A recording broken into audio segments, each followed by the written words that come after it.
हम अपना 12वां प्रैक्टिकल कर रहे हैं और इस 12वें प्रैक्टिकल के अंदर हमें मालूम करना है फोकल लेंथ कॉन्केव मिरर की। तो स्टूडेंट ये देखें, आपके पास सामने इंस्ट्रूमेंट नज़र आ रहे हैं। एक हमारे पास मिरर स्टैंड है जिसमें कॉन्केव मिरर लगा हुआ है और ये पिन नज़र आ रही है और यहाँ पर एक मीटर स्केल नज़र आ रहा है और पोजीशन ऑफ जो मिरर है वो 50 सेंटीमीटर पर एडजस्ट की गई है। अगर हम इस पोजीशन पर पिन को रखते हैं तो जैसा कि आप देख रहे हैं कि इसका इमेज जो है मैग्नीफाइड और वर्चुअल नज़र आ रहा है। वर्चुअल इमेज वो होता है जो इरेक्ट हो और सीधा हो, उस इमेज को हम वर्चुअल इमेज कहते हैं।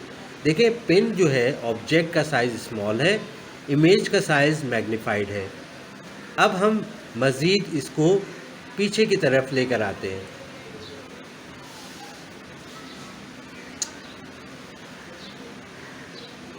ये जो हम पीछे की तरफ लेकर आए,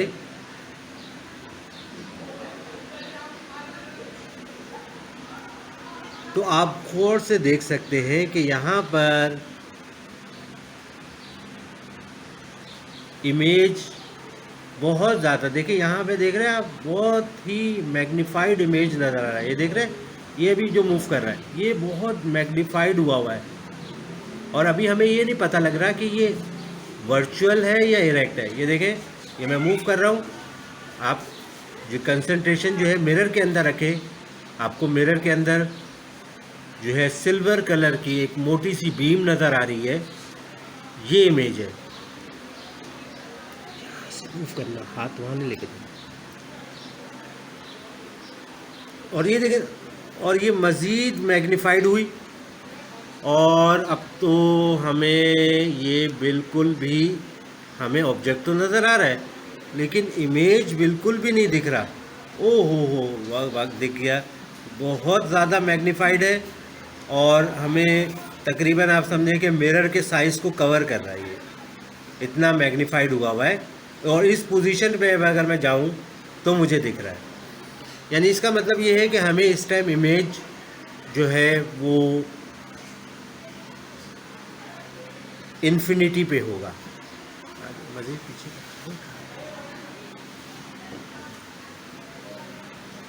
देखिए, अभी ये साइज़ दोबारा नज़र आना शुरू हुआ है जी। ये देखें, इसका साइज़ जो है वो कम हो गया और अब हमें पिन जो है वो नज़र आ रही है, लेकिन इसका साइज़ और पिन का साइज़ चेंज है। जो हमारा ऑब्जेक्ट है वो स्मॉल है और पिन का साइज़ बड़ा है।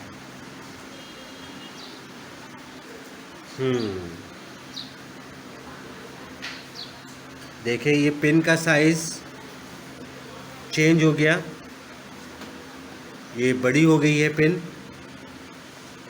हमारा ऑब्जेक्ट जो है वो ज़्यादा बड़ा हो गया है।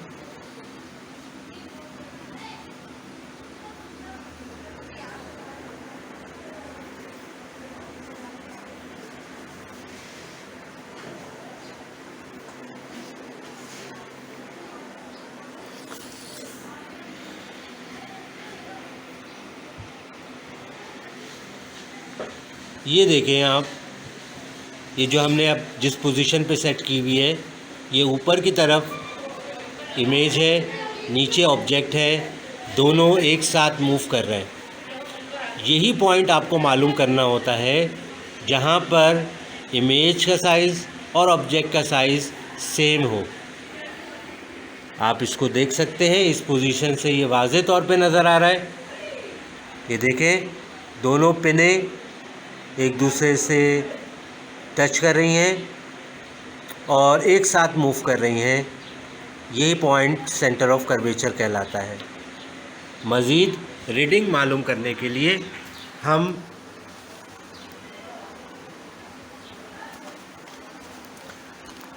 यहाँ पर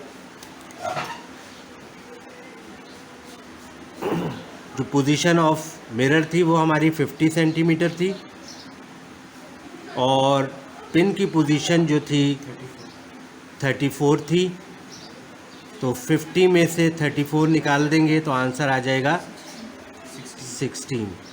इसी तरह सेकंड रीडिंग करते वक्त ये ज़रा गौर से देखें, ये हमारी पिन की पोजीशन थी, मिरर की पोजीशन 50, पिन की पोजीशन 34, और हम 50 माइनस 34 करेंगे तो आंसर हमारा 16 आ जाएगा। अब हम इस प्रैक्टिकल को रिपीट करने के लिए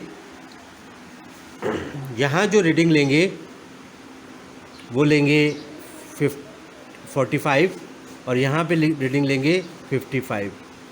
तो स्टूडेंट जब आप इसको सॉल्व कर रहे होते हैं तो यहाँ पर भी आपका डिफरेंस जो है वो यही आएंगे, एग्जैक्ट पोजीशन पे ही आएंगे।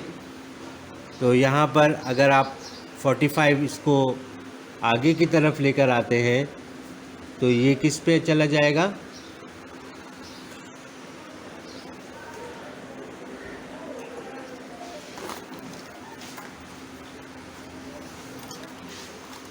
तो ये आ जाएगा 29 के ऊपर।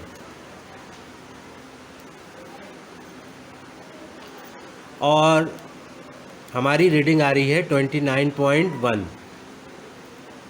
तो क्योंकि ये इसके साथ सेंटीमीटर के पॉइंट्स भी आप काउंट करेंगे तो आपने किया 45 माइनस 29.1, आंसर क्या आ रहा है 15.9। और लास्ट रीडिंग जब हमने नोट की तो वो रीडिंग हमारे पास आ रही है 39 और 55 माइनस 39 आंसर 16। तो ये जो हमारे पास रीडिंग आई इसकी मज़ीद कैलकुलेशन हम यहाँ पे करेंगे। 16 डिवाइडेड बाय 2 आंसर आ जाएगा 8। ये हमारे पास RF1 निकल आएगा, यानी फोकल लेंथ 1 निकल आई। फोकल लेंथ 2 निकालने के लिए हम क्या करेंगे, यहाँ पर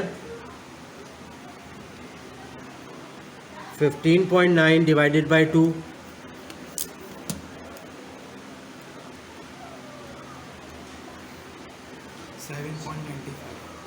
7.95।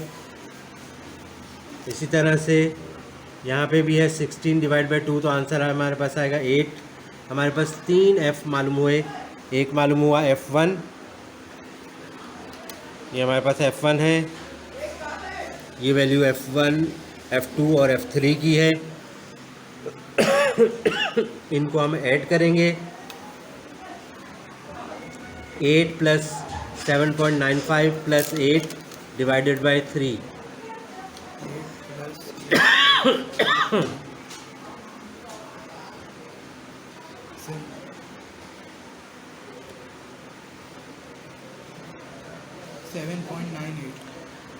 तो 7.98 आपका आंसर आ गया। तो ये आपने फोकल लेंथ मालूम कर ली। मुझे उम्मीद है कि आपको ये समझ में आया होगा। अस्सलाम वालेकुम।